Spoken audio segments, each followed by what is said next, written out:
Well, listeners, welcome back to the show. Well, I am about to play a single on this show that I know you all out there are going to love. It's the brand new single from Just One Fix, a thrash metal band from New Zealand, and this is an absolutely amazing track. They've got an EP coming out later this year as well, but we thought we would actually get one of the members of the band on the phone right now to not only chat about this amazing single, but a little bit about the EP and what we can expect as well. So welcome to the program, Ricardo.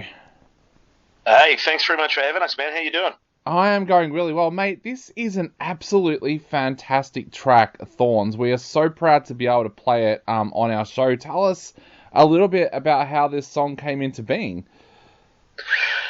Well, our guitarist Sean, he kind of had this different idea. He wanted to do something a little different. We often play, balls to the wall thrash all the time from the start, with some progressive elements. But he kind of had some different ideas, and so he came up with this riff, and we were jamming it around in the practice space for a while.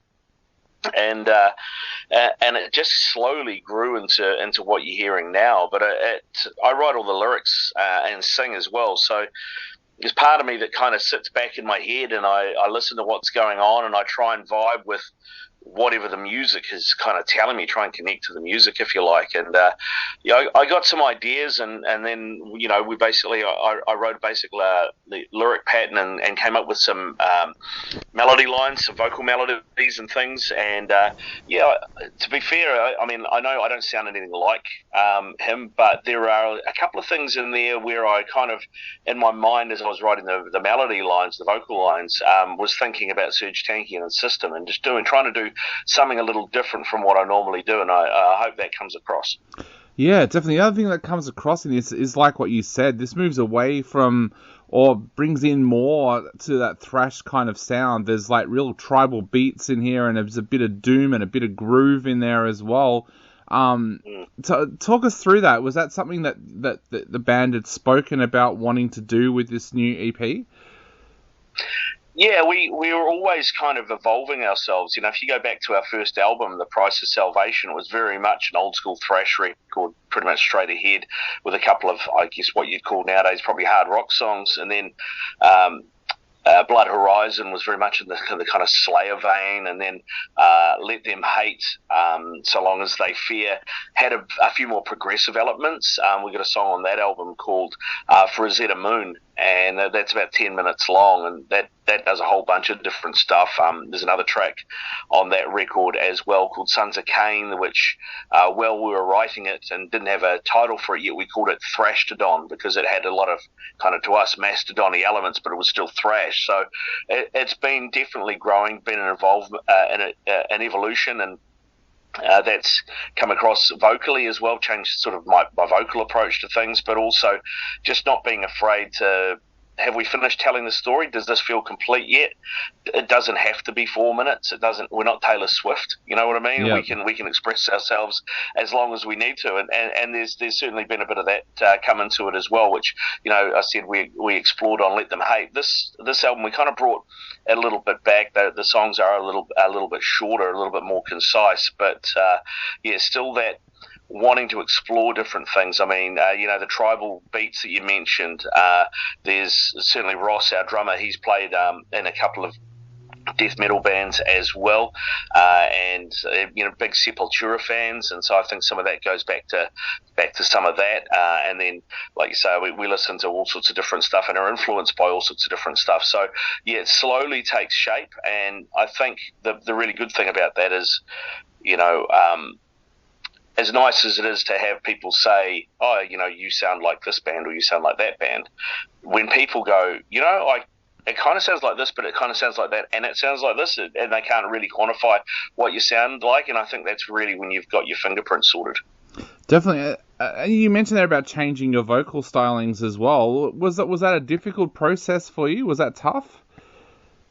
Yeah, it was. And because I think, like anything, there is a certain muscle memory that you get going on, and there's also, if you can't step outside of what you do and listen to it with a different set of ears, then you can be cursed to repeat yourself, you Yeah. know, and I really didn't want to do that. Wanted to try something different. I mean, I'm not Sebastian Bach or Rob Halford, right? So I'm not getting those real high highs, but I'm trying to do different things with the intonation, with my tone. I don't use any pedals or anything like that, so everything you hear is pure me. And I'm just trying to exercise that voice and try and see what it'll do and push it to its limits in lots of different ways. You know, I mean, we did the Let Them Hate album, and there was almost like some metalcore type vocal on that we tried, which was something I hadn't done before. We worked with the producer on that. So this time around, it felt a bit more organic in terms of it felt more like me than that album did. Yeah. But at the same time, it was me pushing myself and trying to find what I could do exactly, and and sort of using different vocal techniques to try and get there. Now, going back to your lyrics that you wrote for this track, what kind of things were inspiring you when you sat down to work out the lyrics of this after you'd heard those initial riffs and what the song was going to sound like? There's a couple of things going on. I don't know if you're familiar with Mark Lawrence. He's an English writer, and he's done. It's kind of, I guess you would gets pigeonholed as fantasy, but it's kind of a little more than that. It's kind of there's like a subgenre called grimdark, which is there are no heroes and everybody's a fucking asshole, basically. Yeah. And so there's a lot of anti-heroes type thing. And I just finished not long before reading a trilogy of his, which is called, I think, the Broken Empire trilogy. It's Prince of Thorns, King of Thorns, Emperor of Thorns.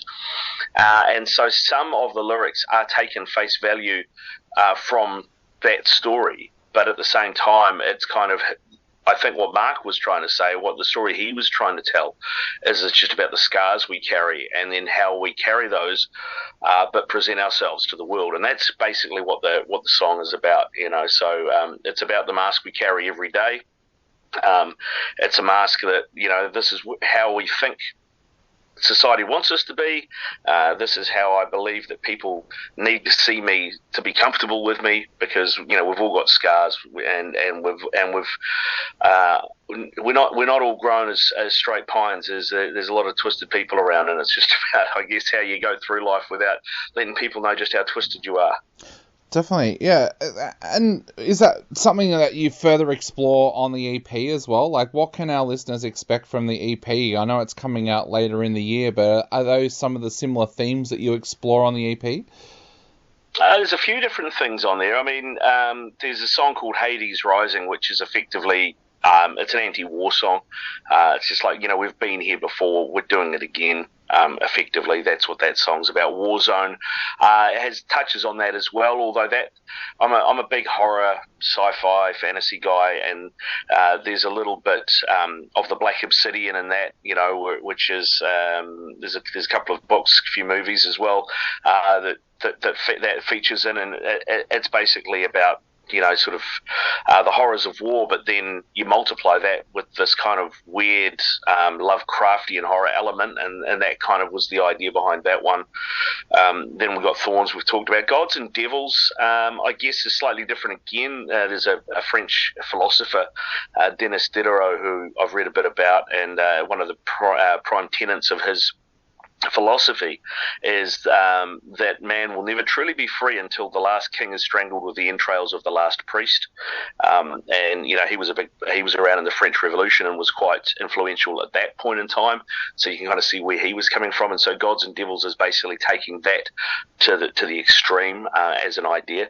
And as you might pick up, I read a bit, and as I say, and the other song, Your Own God Now, I got the idea from reading Richard K. Morgan's Altered Carbon, and I don't know if you've read that or you've seen the TV show they made of it, but it's basically about that.